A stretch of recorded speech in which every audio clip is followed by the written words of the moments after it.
Welcome. I'm so happy to be with you today. We're continuing this series of the will of God, and this week we are focusing on taking the Lord's yoke, which is the Father's will, upon us and learning from Him to find rest for our souls. This title comes from the end of Matthew 11, verses 28 and 30. It says, "Come to me, all who toil and are burdened, and I will give you rest.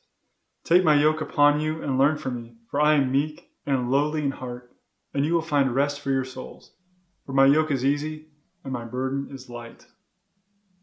I'd like to start by stating the obvious. In life, we toil. We have to work. It gives us burdens. It's full of anxiety. There's expectations upon us, demands upon us. These come from outside. These also come from within. The word toil in that verse covers everything from striving to keep the law of the commandments, to be a good person, to be the right brother, to be the right sister, to being successful in anything.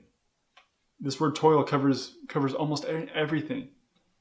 Yet the Lord invites us to come to Him and rest. He has sent a personal invitation to each one of us just to come to Him, to lay those things down, and to rest. He also says to take up His yoke. And I'm not sure if you know what a yoke is, but here's a picture of one. Essentially, a yoke is just a harness that an animal wears to carry a large, heavy object. Now, the Lord isn't interested in giving us a harness to carry a large, heavy object. He is interested in the Father's will. You can see the Lord's yoke here is equal to the Father's will. How can we say that? According to John 5:30, that is what He sought. It says, He did not seek His own will, but the will of Him who sent Him. So He bore the Father's will. He always did the Father's will. And He invites us to do the same. So what is our solution? How do we enter into this? Well, the first step is not to take up another yoke. The first step is to come to Him and rest. This is our first step. This is our solution. We need to come to Him and rest. And this matches God's original design for man. According to Genesis 1:26, God made man according to His image, according to His likeness. And then in verse 31, it said, "Then Jehovah rested." God rested with the man that He created. God didn't give man a list of chores to do. He didn't give him a big list and say, "I need this done by Monday. Please have this finished." No. He made man and then rested. God worked and then rested. Whereas with man, first thing that we need to do is to rest with God. We need to spend time with Him. I was appreciating this verse in Exodus 31, verse 16 and 17.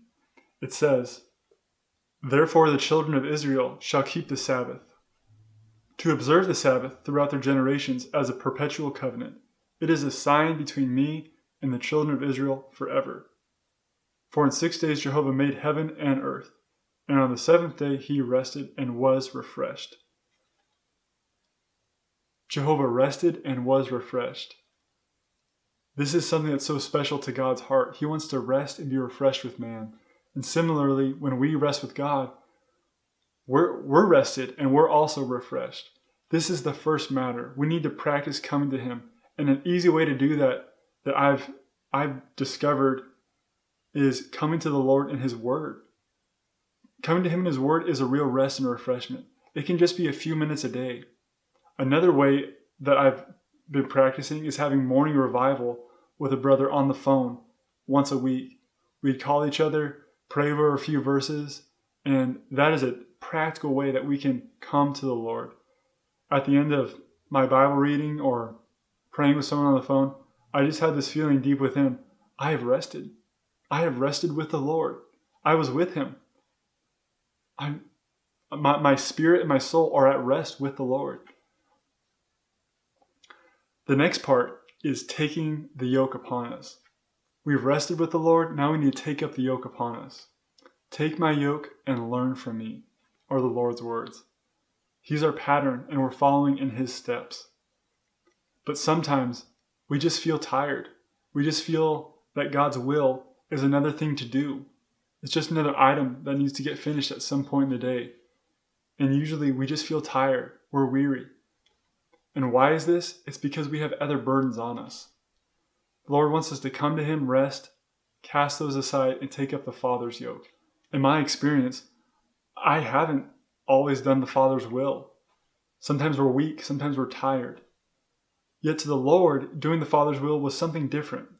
In John 4:34, it says, Jesus said to them, "My food is to do the will of Him who sent me and to finish His work."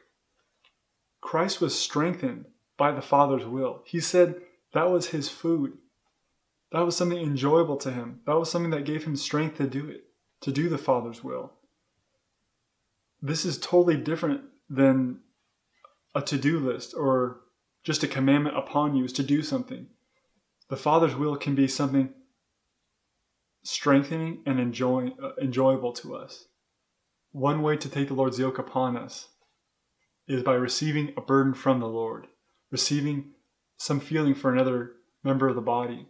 I've had this happen before as I'm reading the Word. A brother comes up in my mind, and as I begin to pray about this person to the Lord, He begins to fill me with His thought and His feeling for this person.